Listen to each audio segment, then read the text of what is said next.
Welcome to Talk, ladies and gentlemen. Today is May the 15th, the 14th. Today's the 15th. Today is the 15th, 2025. We're going to be talking about AEW's. I have the shirt on. AEW results. Guys, I wasn't really loving this episode because there was only one thing that they've been doing is attacking people after their match. Like every match had somebody attacking somebody after the match. That was the whole story of this episode. Attack everybody. Oh my god. AEW needs storylines, like seriously, and this is not getting entertaining. This is just getting boring now. I'm getting bored of seeing the same thing over and over again. It's like we're going to have high flyers in a 8-man tag team match and do a whole bunch of high spots, or we get people attacking people. Like, where's the story of this? We got matches for Double or Nothing, but there's no story to these matches. Well, maybe the match that we saw in the steel cage has a little story, but with some guys, how in the world is he in the story? So I don't understand the whole logic of AEW right now. There's no story. I am so confused. Why in the world this lady has a title match? That doesn't make any sense. Who is this Stardom lady? Well, that's not really a bad thing, but I don't understand any of these things. It's not a story. They're just putting random matches together. That's what they're doing with AEW. They're just putting random matches. And the whole thing at the end, it was just a brawl or a beat up. And then until somebody makes a save, like that's all this show is all about. Is that somebody wins and then they get attacked, or it turns into DQ, they attack. Like, really? Is that all you could do? Because I wasn't happy about it. I got bored. I was going to play my video game, but I forgot I had to do a video on this. But I'm a little upset about it because that's all you did in this match. Let's see. Yes. Yes. Yes. I remember now. Yes. And yes. Every match had a post-match attack. That's what you call it in WWE 2K25. Post-match attack. A breakout. So yeah, that's the only thing they had. That's the only thing. It's laughable, but it's not entertaining. I'm sorry, but AEW, please do some stories. Please do some entertaining. I don't care if you want to be, oh, we're just wrestling. We only care about wrestling. Not everybody just cares about wrestling. People love WWE and TNA because there's a story to these matches. Like with Neville versus Jeff Hardy. They've been in WWE. They face each other, but they never face each other in TNA. That's a story. Like, seriously, and the Trick Williams and Joe Hendry, Trick Williams will be in the tag team match at Under Siege. The story is that Trick Williams gets a TNA World Championship, and they both attacking each other at each other's shows. That's a story. Even Miles Bourne is a little story. He's doing this for because he's deaf and doing this for other people that has disabilities. That's a story. I'm getting a whole bunch of matches here that doesn't have a story. The first match had a story because we got Adam Page and Will Ospreay teaming up to versus Don Callis' guys, Takashita and Josh Alexander. The story is that Adam Page and Will Ospreay will be facing each other at Double or Nothing for a number one contendership. And Will Ospreay has his problems with Don Callis. Not Adam Page. He never had. He kind of got involved because he beats Kyle Fletcher in the tournament. But there was a story there. Why can't you keep doing the story? What in the world am I watching Ricochet versus Zach Allen? The guy has a one leg and he's not in the company. He doesn't work for the company. but he gets a match. Okay. You could have done it on Collision. Why is that on a Dynamite? Dynamite is supposed to be their top show. Like, WWE's top show is Monday Night Raw and SmackDown. That's where you get the top matches. You get Zach Gowen and Ricochet. That's the top match you get. You get Ricochet and Zach Gowen. This is what you do to Ricochet. This is what Ricochet wants. To wrestle a one-legged guy. It wasn't the best match. I'm sorry. I'm not saying it's okay match. It was the least favorite match of this show. So we got Hangman Adam Page and Will Ospreay versus Takeshita and Josh Alexander. Since Josh Alexander got to TNA, not TNA, he did better in TNA. Since he got to AEW and he joined Don Callis' family, he's been losing on Dynamite multiple times. And it's in tag team matches. I think he's winning on Collusion because he's versing jobbers. But when he versus the top guys like Will Ospreay and Hangman Adam Page, he loses. What's the point of this? Why are you bringing Josh Alexander to AEW to lose multiple times? The guy made his debut in the Owen Hart Cup, and he loses on his debut match. At least Mike Bailey, when he had his match, he won it. For the international tournament thing. He won his debut match, but Josh Alexander, he didn't win his debut match. What's the point of it? I think every wrestler that debuts in any company should win their debut match, show them what they could do, and let them win. Get some cheers, get some boos if they're bad guys. But Josh Alexander loses on his debut match against Hangman Adam Page. Like, give him a freaking jobber and let him win, and they let him get his debut match. Freaking Rusev and Aleister Black. They made the return, and they won their matches. If Jeff Cobb has his debut match this Friday, he's going to win his match. So why in the world Josh Alexander can't win his first match in AEW? Oh, man. I think when he was in TNA, he had his first match and he won. And in AEW, we're just slap you into with Hangman Adam Page and you're going to lose. But it's my first match. I don't care. Oh, man. Oh, my Lord. I think people are going to hate me on the comments, but this is my honest opinion about AEW right now. I'm getting bored. There's no story in this. Their whole point of this show was attack after the match. And guess what happens in this match? When Hangman Adam Page and Will Ospreay wins, they kind of almost didn't work out, but they got the win, but they got attacked after the match. And then Will Ospreay almost accidentally hit Adam Page a little bit. But they got attacked after the match. And then we got Ricochet versus Zach Gowen. How this match got made is that Ricochet attacked Zach Gowen. Well, no, he was attacking some guy. Zach Gowen came out to make a save on Collusion. And then Ricochet attacked Zach Gowen. I think he cut his hair as well. And then he took his prosthetic leg. You see, people went nuts when Montez Ford did it because he didn't rip somebody's leg off of their body. Like this guy, this fan, offered to use his leg as a weapon, but you ripped somebody's leg off. That's more disrespectful than having somebody, oh, you could use my leg as a weapon. I will let you. And then Ricochet just rips it off. There's a difference, AEW. Disrespectful and offering is different. Oh, my lordy lord. So, Ricochet and Zach Gowen has a match.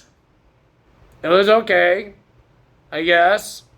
I wasn't really paying attention because this didn't really help Ricochet at all. He got the win, but didn't help Ricochet at all. Ricochet tried to use scissors. Didn't work out. He cheated his way. He cheated. The winner of that match was Ricochet. Ricochet attacked Mr. Zach Gowen as well after the match until Mark Briscoe came out and made the save.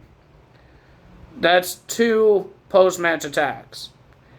And then we got Bobby Lashley and Shelton Benjamin versus Top Flight, and whoever wins, it could be Top Flight getting a shot at the tag team titles, but the winner of that match was Bobby Lashley and Shelton Benjamin. So Bobby Lashley wouldn't let go of the Hurt Lock after the match. That's another post-match attack. Until Dustin Rhodes and Sami Zayn came out, Dustin told Bobby Lashley, "You won the match, let go." And looks like we might get an Undisputed or Unified Tag Team Championship match for the Ring of Honor and the AEW Tag Titles if Dustin Rhodes and Sammy Guevara could beat the Crew, I guess that's their name, Lio Rush and Action Andrade on Collision in a no-win contenders match. They've done this unification match before. Not for the tag titles. They did it for the trios titles and the 6-man tag titles. And none of those titles got disappeared or turned into undisputed titles. So I don't know what they're going to think of, what they're going to do with these tag titles. When is the last time Dustin Rhodes and Sammy Guevara defended their tag titles? I don't watch a lot of Ring of Honor, so I watched a little glimpse on Facebook, so that's a 3rd post-match attack. We got Mina and versus Amaze Stardom Lady versus Toni Storm versus Sky Blue. The returning of Sky Blue in her hometown. She doesn't win. Why? She made her return. She was gone for months with a really bad injury, and she loses on her return. But it is a Eliminator match, so that, of course, why would she win if she just made a return? And why would she win? It's like Josh Alexander. If you know he's not going to win the Owen Hart Cup, put him in a different match where he could win and get some momentum. This doesn't do anything for Sky Blue. She did a good job, but what in the world did that do? She made her hometown upset with her return. Because she has to lose. Anna Jay made a return as well, I believe, last week. And she loses. Tony Khan really suck at debuts and returns. They don't win. Oh, man. Toni Storm and Sky Blue. It was a pretty decent Fatal 4-Way match. I thought it would be Toni Storm, and she doesn't defend her title at Double or Nothing. But the winner of that match was Mina. And this is her first time finally being on the AEW roster. And she wins the Fatal 4-Way match, and she gets a future shot of the title. And it was announced that Mina versus Toni Storm will happen at Double or Nothing next week. So how they're going to build up this match in 1 week, I have no idea. Oh, man. And then Mercedes attacked Amaze, because she's the one that took the Stardom Women's Championship from her. And then Jimmy Hater came out and saved Amaze and did a submission on Mercedes to do that. I do not know what the hell that means. I don't know. My God. I don't know. Why am I doing this video right now?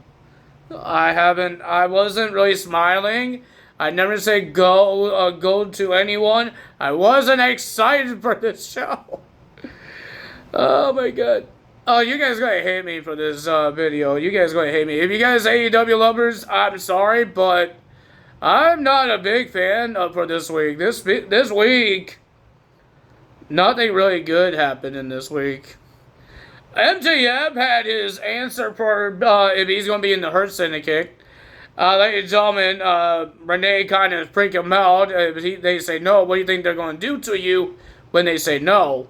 MJF got really scared. But after their tag team match, and after all that bullcrap of the no one contendership to the tag titles, and Dustin Rhodes talking, Sammy's not talking, and all that stuff, and we found out that no one contendership match, We got the answer. MJF didn't want to come out. So Shelton Benjamin had to go find him. That was the funny part. That was the only funny part. Shelton Benjamin had to go find him, and MJF was behind the desk where Tony Khan, the person that sucks at building up things, and Tony Khan rattled him out and said, "He's right here."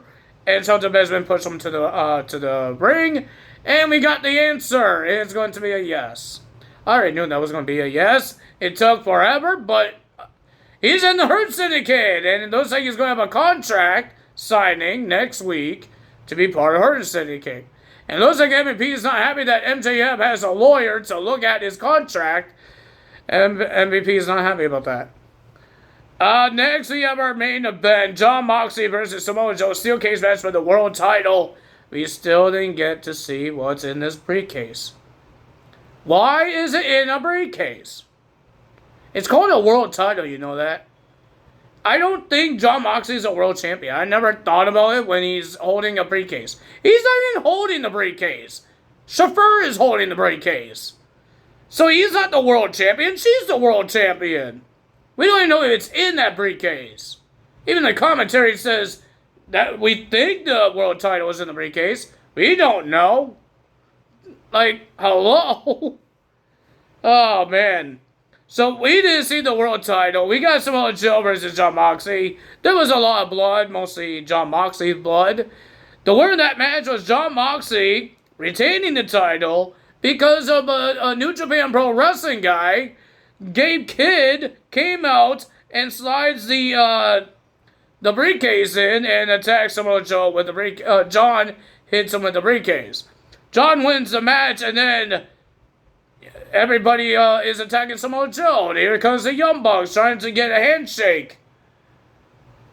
Kenny Omega came out trying to make the save. The Young Bucks brought the cage back down to destroy Kenny Omega and Samoa Joe.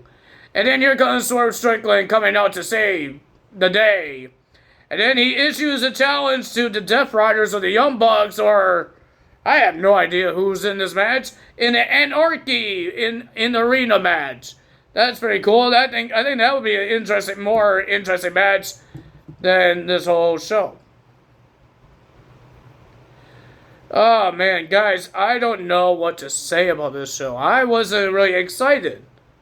I'm sorry. If you guys are AEW lovers, you like AEW, I don't want to say lovers. If you guys are a fan of AEW, I'm sorry, but I wasn't a big fan of this AEW. AEW needs storylines.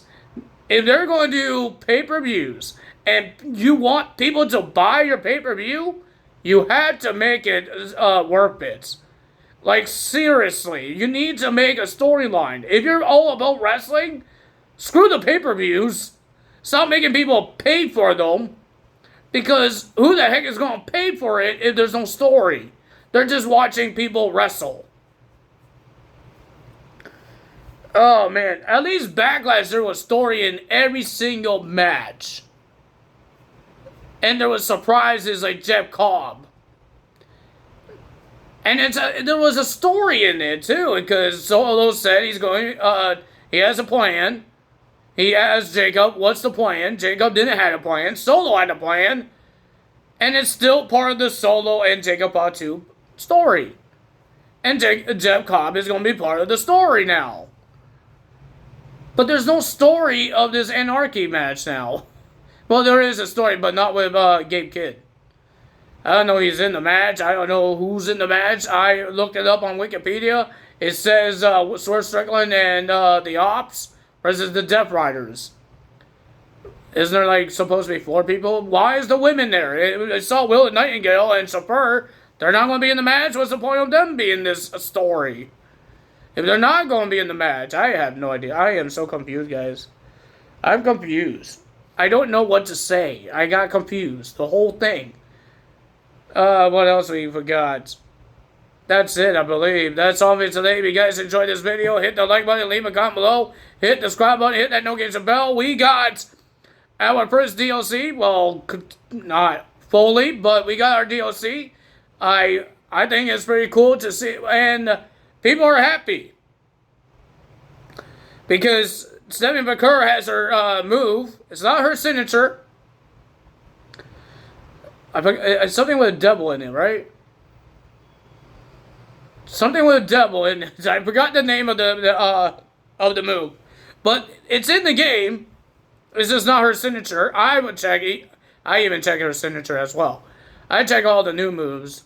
There's some cool ones. I'm happy we have all the Morrissey Machine Guns tag team moves, and they are their finishing move as well.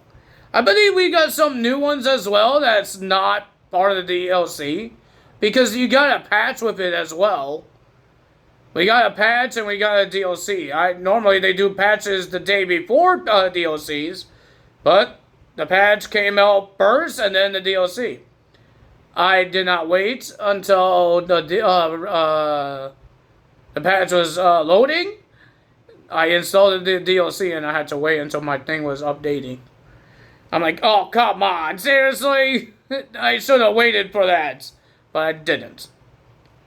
Oh, man, but ladies and gentlemen, if you guys enjoyed this video, you know what to do. Hit the like button, leave a comment below, hit the subscribe button, hit that notification bell, and I will see you guys tomorrow for... I don't know what we're going to do tomorrow for TNA. I have no idea, because normally I couldn't watch it because of hockey.